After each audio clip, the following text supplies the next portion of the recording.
The US-China trade war has just gotten worse, believe it or not. I believe we're going to have a deal with China. And if we don't, we're going to have a deal anyway, because we're going to set a certain target, and that's going to be it. Yeah, and China will lose the US market, which, as I've said, is 15%. We don't care. We don't care. It's escalated again. But this time, it's not just about trade, it's full-scale economic standoff over electric vehicles, high-tech chips, and even TikTok exposing factory secrets every day. Here's what's going on. The US hit China with a brutal new wave of tariffs. A 100% tax on Chinese electric vehicles, 50% tariffs on semiconductors, and 25% tariffs on EV batteries, solar panels, steel, aluminium, and critical minerals like lithium and graphite. And the reason given is the US says China's flooding the market with ultra-cheap government-subsidized products and undercutting American industry. And China's response is brutal. China has banned exports of rare metals to the US. Things the US needs, like gallium, germanium, antimony, and graphite. These are critical for building EVs, computer chips, and even military gear. They've also banned rare earth magnet tech from leaving the country at all, cutting off Western companies from reproducing the supply chain. And they're not stopping there. Micron got banned from infrastructure use in China, and Western companies are under growing pressure. In the move no one expected, Chinese factories are jumping on TikTok, exposing luxury brands, showing that they make their products, and now they're selling direct to consumers, and it's working. People are buying. Same factories, same bags, same electronics. Instead of spending like $1,200 on a product, you're now spending like $40. People are buying them, reviewing them. They seem genuine. They're calling out the middleman markup, and people are buying direct in huge amounts. It's a factory to closet pipeline that's pulling the curtain back on Western branding. An epic move by China in response to these tariffs. But it's not just China and the US. The EU is hitting Chinese EVs with up to a 35% tariff. And China's threatening European pork, wine, and even luxury cars in response. Canada has joined with the US with 100% tariffs on Chinese electric vehicles. Meanwhile, countries like Vietnam, India, and Mexico are scooping up the business as global companies rush to move factories out of China. So who's paying for all this fallout?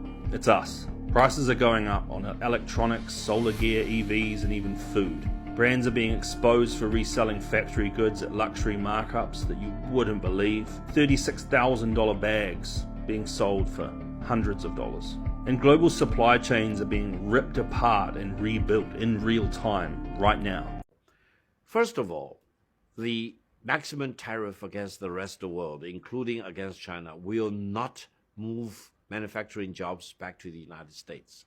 If President Trump is serious, President Trump needs to talk with China, because China has been the most successful manufacturing country in the world today.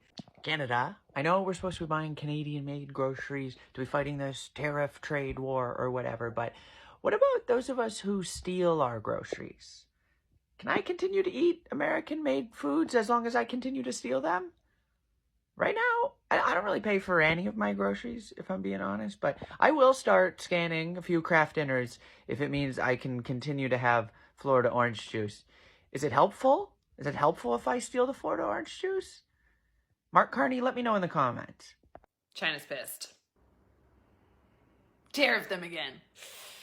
China just canceled $2 billion in US beef and chicken orders.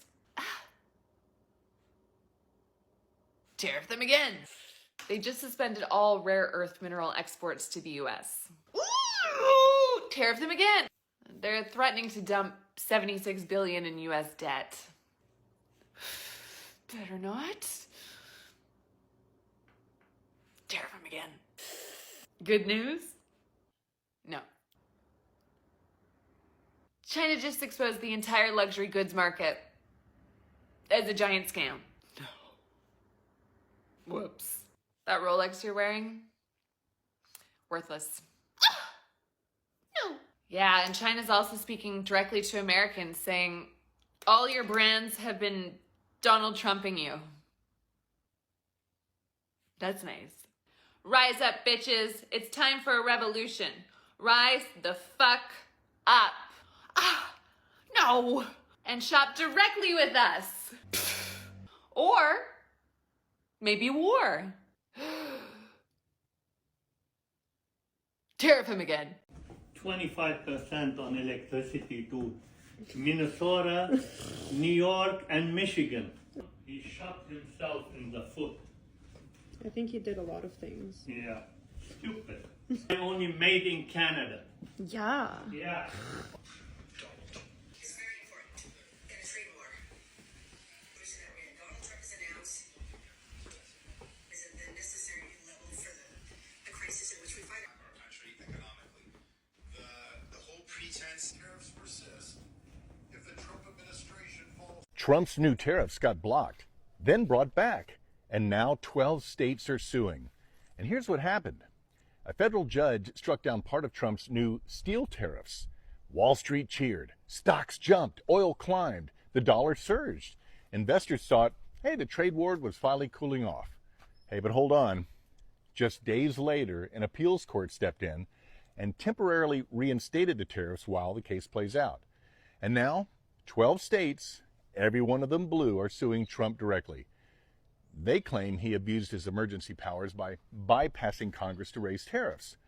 But Trump's team, well, they said that national security concerns gave him every right to act and that the law backs him up. Let's get this straight. A federal judge blocks the tariffs.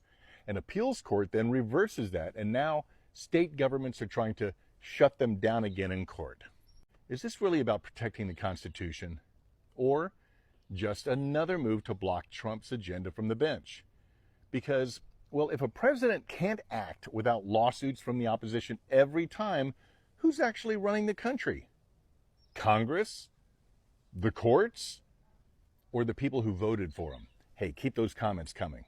Tariffs worked. Trump brought back factory jobs, baby. You're hired, man. Pay is $3 a day. How am I supposed to survive on $15 a week? $21 a week, no days off, and no bathroom breaks. What if I need to go to the bathroom? You hold it in like a real patriot. Why is everybody wearing masks? Yeah, they're pretty much breathing in toxic fumes all day. I doubt they even work. What are they breathing in? Yeah, mostly chemicals that are banned in other countries. Oh my God.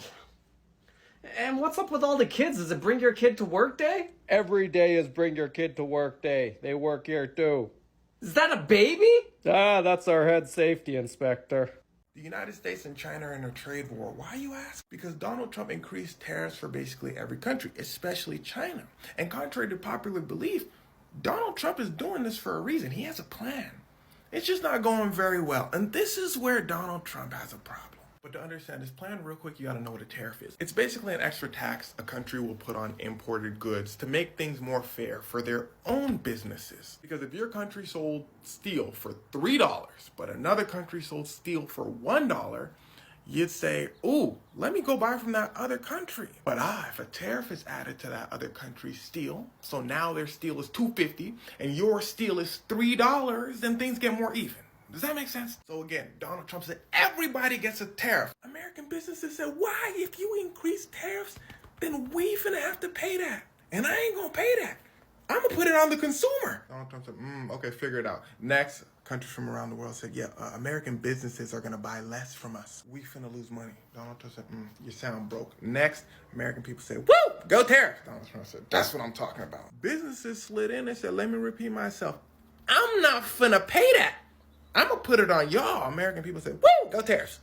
The stock market tanked. Donald Trump said, yo, y'all can't take a joke. I was just playing. He said, new plan. Everybody just pays a 10% tax. Except for China. They finna give me all that. China said, who finna give you what? Donald Trump said, no, you heard what I said. China said, okay, we give you a tariff now. Donald Trump said, okay, I'm gonna increase my tariffs on you then. China said, okay, I'm gonna just increase. We can do this all day. And boom, now a trade war starts. The tariffs are now at above 100% for both China and America, meaning they can't trade with each other. It's just gonna be too expensive. But here's where things start to get wicked. Like I told you, Donald Trump has a plan. He said, I wanted this trade war to start. See, the thing is, there's a global trade system. The United States and China are massive players in that global trading system. China is super massive, though. They're basically like the Amazon of global trade. They make everything and make it at such a low price. Now, I know what you're thinking. Oh, that's just good business, but China does it in a way as to where your country's businesses have no choice but to work with them. It's borderline unfair. That's why there's a thing called fair trade. So Donald Trump's plan is to basically cut trade ties with China. If you can't trade with China anymore, then you must create things for yourself, right? But like economists have said, that's not going to work for a million reasons. It's basically the equivalent of saying, what if we take Bikini Bottom and move it over there? I mean, nah. For one, there's certain things America just can't make. America can't grow mangoes. You can't put a tariff on mangoes and hope to grow mangoes in America. It doesn't make sense. For two, businesses absolutely do not trust Donald Trump because he's over here sometimes, he's over there. They're not going to move their factories all the way to the United States. He might change his mind tomorrow and then they're screwed. So they're just saying nah. And for three, to pull this thing off, you need the whole world on your side. Because if everyone, not just the United States, decides to start manufacturing more in their own countries, decides to start manufacturing more in other places besides China, then China will be forced to say, yo, everybody, our bad, we'll give y'all better trade deals and all that. But everyone hates the United States because of this, adding tariffs to every country. This is what shocks economists the most. They're saying, why would you ostracize everybody? Donald Trump said, because I want to make America great. The world said, Donald, if you make the world great, then America becomes great as well. Donald said, man, y'all sound broke. I'm trying to race with China and race with China. I don't care. So Donald Trump is playing chess. He's just playing it badly. Donald Trump's strategy is one of power. Do what I want or shut up. China, on the other hand, is saying, oh my gosh, look at this guy. Everybody, y'all might as well just trade with me. The whole world said, boy, we don't want to trade with you either. China said, no, that's fair. But you don't really have a choice. Buy my products or shut up. So the whole world is basically in trade chaos right now. Nobody knows where things are going to head in the future, so everybody just wants things to go back to the way they were, including the United States and China. Donald Trump don't want to be in a trade war. That just makes prices higher. It makes people upset. China don't want to be in one either, so they want to talk it out, but they've already gassed each other up a little bit. You know, you get a tariff, you get a tariff. Whoever backs down first is going to look crazy in front of the world. So I guarantee you what they were going to do is shake hands and talk it out. How do I know this? Because Donald Trump started a trade war with China in his first term. It didn't go well for Donald Trump again, so he just shook hands with China and they reversed things. But here's where things start to get wickeder. Again, Donald Trump's tariff plan not really working well for him, so he was probably going to have to go over to China and be like, all right, let's just reverse things, bring things back. But this guy, the Vice President of the United States, J.D. Vance, called Chinese people peasants in an interview, which is a terrible strategy because now you've gassed up China. Now they can't back down. China said, what did he say?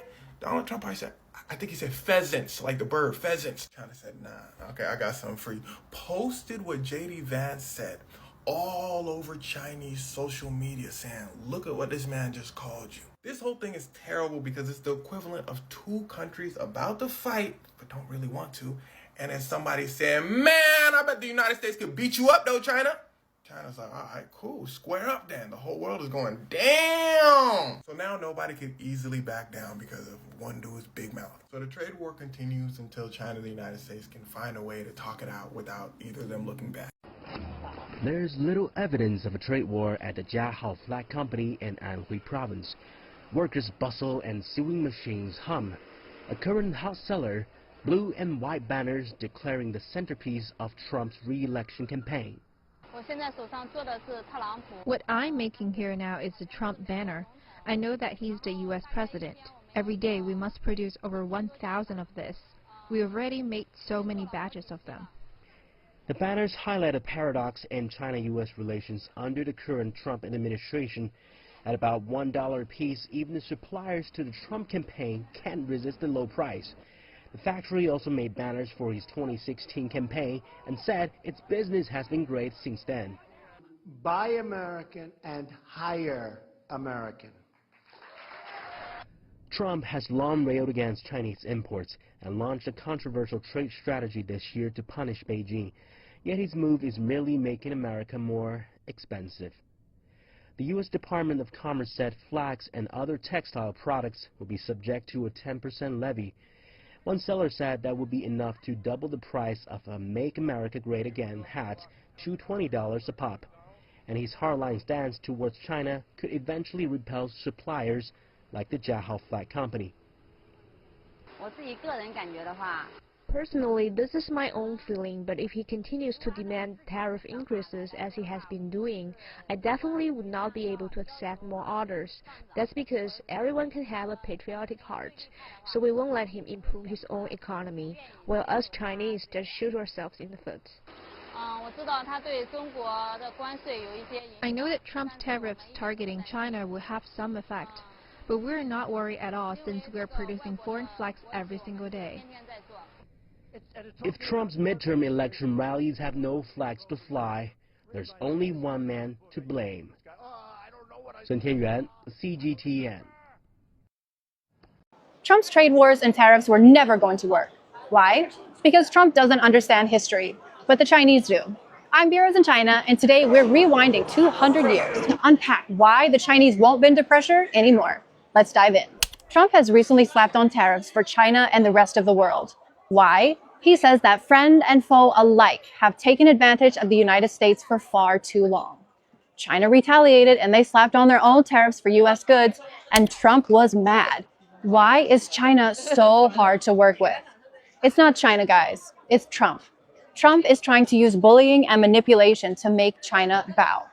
There's a saying, if you don't learn from history, you are doomed to repeat it. And China has definitely learned from their history. China has been through things like this before. Way before TikTok, way before iPhones. I'm talking 19th century drama.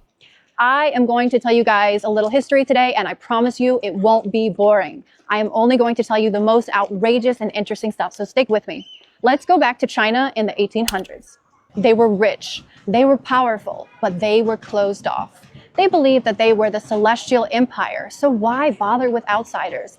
And they were worried about foreign influence. The British wanted to trade with China. They wanted their tea, silk, and porcelain. But trade was regulated and restricted. There was only one port that was open, and that was Canton, or present-day Guangzhou. The trade relationship was imbalanced. There was tons of silver flowing into China, but barely any leaving and going to Britain. Why? Because their trade exports were limited. They began cultivating opium in India, and they allowed private merchants to sell it to Chinese smugglers. Well, China said, hey guys, get your opium out of here, it's banned. And the British said, how dare you not let us sell you guys opium? How about a war? 2 opium wars later, China got crushed and became the sick man of Asia. They lost Hong Kong to the British, they lost Macau to the Portuguese, and foreigners came into their beautiful cities and carved out their treasures and stole ancient artifacts, some that you can find in museums all over the world to this day, most notably in Britain, and they refused to give it back. The Chinese were forced to sign treaties quite literally by gunpoint. Imagine your neighbors barging into your place, stealing your stuff, and making you apologize for it.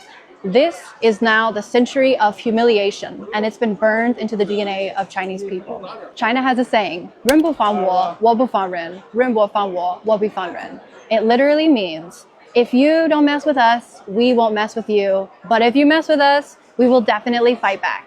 This is the reason why foreign powers were able to take advantage of the Chinese. For example, the Ming Dynasty let the Portuguese stay in Macau in exchange for helping them fight pirates. But during the Qing Dynasty, when they were at their weakest, the Portuguese forced the Chinese to hand over Macau. It's important to note that China was never the aggressor, and when it was time to fight back, they were unable to.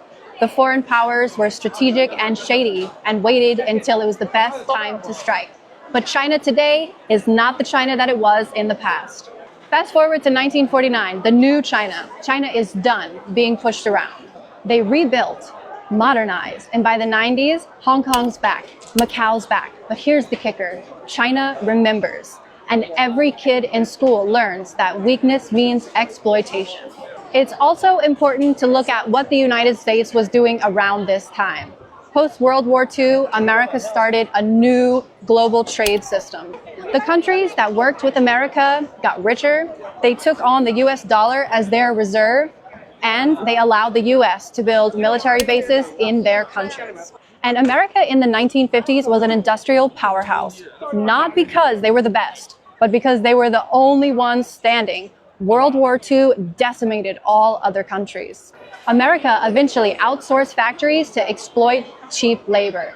So there's a huge amount of irony in the fact that Trump is literally dismantling the trading system that the United States created. Trump claims he wants to re-industrialize the United States. And it's not just to bring money back into the United States. It's also to prepare for emergencies and potential wars in the future. J.D. Vance said deindustrialization has gotten so bad in the United States that one of Beijing's state-owned firms has built more ships last year than the U.S. has built since World War II in total. That's crazy, guys. And just look at what happened during COVID. Everything shut down. The United States was a shit show. And I'm not just saying that because everybody panic bought all the toilet paper.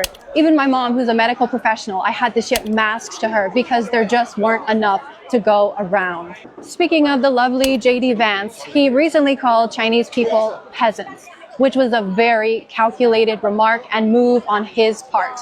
When politicians make speeches, when they do interviews, they always get the questions before and they always prepare beforehand. So he knew what those words would do. He knew the impact that they would have once they were said. He is trying to create a divide between Chinese people and the United States.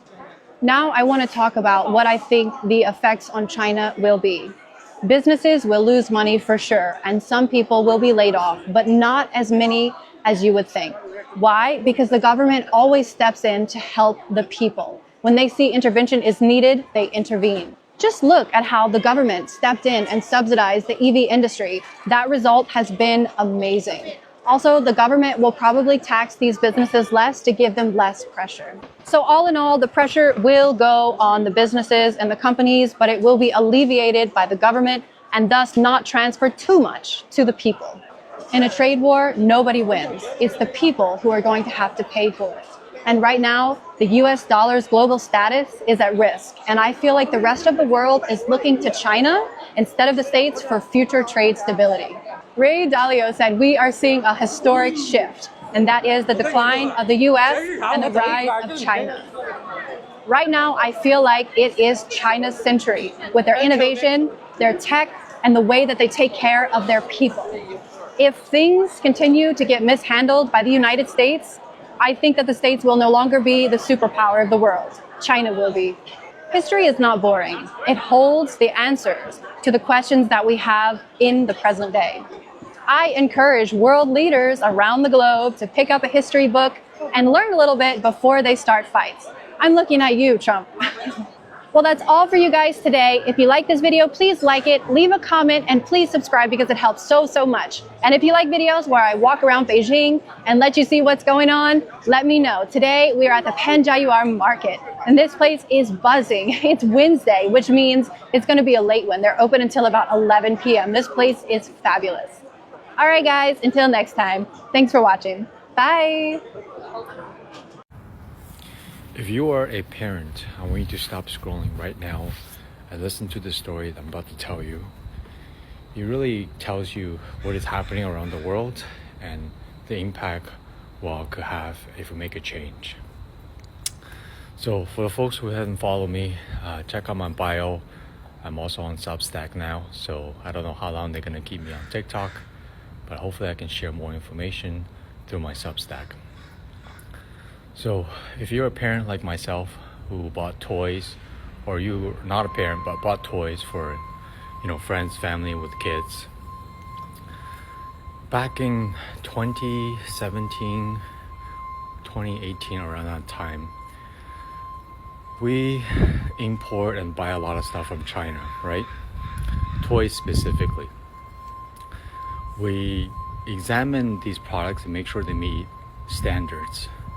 And one of the standards kind of got challenged. We essentially found out that there are these lead in these paint that was not being tested properly, or not even know about it in the supply chain, because it's a subcontractor of the supply chain, right? Someone supplies the paint, that they have lead in them, and it's impacting essentially all the toys that we see coming into US and worldwide. What happened was that from this incident, the government of the United States, one of their agencies, decided to act and made these new regulations and laws and testings to ensure that the product is safe and also doesn't contain lead that will damage our kids and health, right? What's happening is that for people who don't understand how business work in China, manufacturers, large companies, they go to China and they make a deal to produce these at a large scale. These companies have massive amount of funding from the business. And how China works in the government system is that the local government actually makes these deals. The central government governs it, but they don't know all the details. So think of it this way. A large company like Apple can go to a small town, like just say Cleveland, Ohio, and make a really large $1 trillion deal with that local government. So they have a lot of influence, essentially making sure the local government follows the rules and regulations that they put in place in China. So what happened is that when you hear like, hey, why is China doing these kind of like bad practices or like maybe regulation are not met, it's actually hugely influenced by the company itself and not so much the local government or the Chinese government at the federal central level. And it is kind of their own fault because, in a way they can prevent some of these, but you have to understand every trade deal, there's, two sides of the coin. So you really want to encourage investment into your country and especially at the local level so you can grow. But at the same time, you have to meet and sort of make a deal with the devil. Why I'm telling you this is that, so through that incident where we identified that there are additional testings that need to get done for all these products that are made from not just this one company, but everything being sold to US and other countries. The government official, that's why you hear this, right? The government officials or government agencies are being dismantled in the United States. And why they're doing that is that they don't actually have a way or quick way of dismantling these laws, because these laws essentially require the company, this large corporation to spend more money to regulate these products, right? So their profit goes down a little bit for each product. The idea is that if you defund the US government agencies, they don't have the resources to monitor and maintain compliance. So essentially these testings and these results and regulation are not being enforced, right? So what it means is large companies could essentially bypass these laws and regulations and still make the product really cheap or not meet the standards. This is also why we hear the Trump administration saying like, hey, China's gonna make a deal with us. They're actually talking about specific government, local government officials who are now essentially being audited by the central government of of China and saying like, hey, you can't make these sketchy deals with these large companies anymore. We need to approve them and we need to take a closer look at these deals because it's not just causing damages to, foreigners who are exporting these goods, it's also internally, right? These toys, these products are sold in China too. So when Trump says they're making a deal, they're essentially using this tariff as a grand sort of like, make a deal with us, essentially making a couple of deals with these companies, ensuring that they can still practice these essentially unethical, very profit-driven decisions that doesn't meet global compliance and regulations. So now you know, this is why you see these trade wars happening at large scale, and then you see the dismantle of the US government. And it's sad because we collectively in different government systems worldwide, we try our best to ensure these companies are doing the right thing for these people. But the company themselves, because again, driven by short-term profits and keep growing as their goal, they don't want to meet these requirements, and they're just finding ways and cheaper ways to essentially bypass them. It's very unfortunate because I myself actually buy a lot of used toys because, toys, there's just so many of them. And I don't even know if these toys are made from that time where it has a lot of lead and, just other chemical stuff that we don't even know to check. And now with maybe the dismantle of some of these government agencies, they can't even enforce it too. And then if China decides to kind of make some of these deals to negotiate with these larger companies with the US administration, we're going to see more or essentially less regulations coming out of these products, and the consumers, as always, gets the short end of the stick. Anyways, I hope you like this story and share this with people who care about this. And I believe we the people have to know about this and collectively make a right decision for all of us, because this is not sustainable. Money and profit is something we made up as society, and we need to think about how we can sustain that without causing harm and short-term gain for the 1%, the 1%. Anywho, follow me on my Substack. I know a lot of my informations are being censored, and essentially my voice not being heard, or people say like I'm some kind of propaganda. I'm not. I'm just a dad trying to make a living making some TikTok videos. So follow me on Substack to learn more. I'm going to start writing some of these things out and provide you links and sources so you can check it out yourself. So stay tuned. And last but not least, be kind, be open-minded, learn, and understand what is and what is not, and question and think critically about the folks. But more important than ever, we need kindness and open-mindedness so that we can all go through this together. I am announcing that the Government of Canada, following a dollar-for-dollar approach, will be imposing, as of 12:01 a.m. tomorrow, March 13th, 2025, 25% reciprocal tariffs on an additional $29.8 billion of imports from the United States. This includes steel products worth $12.6 billion and aluminum products worth $3 billion, as well as additional imported U.S. goods worth $14.2 billion for a total of $29.8 billion. The list of additional products affected by counter tariffs includes computers, sports equipment, and cast iron products as examples. These tariffs are in addition to Canada's 25% counter tariffs on $30 billion of imports from the United States in response to U.S. tariffs put in place on March 4th. China is fully prepared to fight to the very end because the world is big enough that the United States is not the totality of the market in the world. So if the United States wants to go in that direction of completely shutting itself out of the China market, be my guest. Yeah, and China will lose the US market, which, as I've said, is 15%. We don't care. We don't care. China has been here for 5,000 years. Most of the time, there was no United States, and we survived. And if the United States wants to bully China, we will deal with the situation without the United States. And we expect to survive for another 5,000 years. When you hear Donald Trump say China wants a deal, it just doesn't know how to go about it. They're proud people. J.D. Vance talks about Chinese peasants.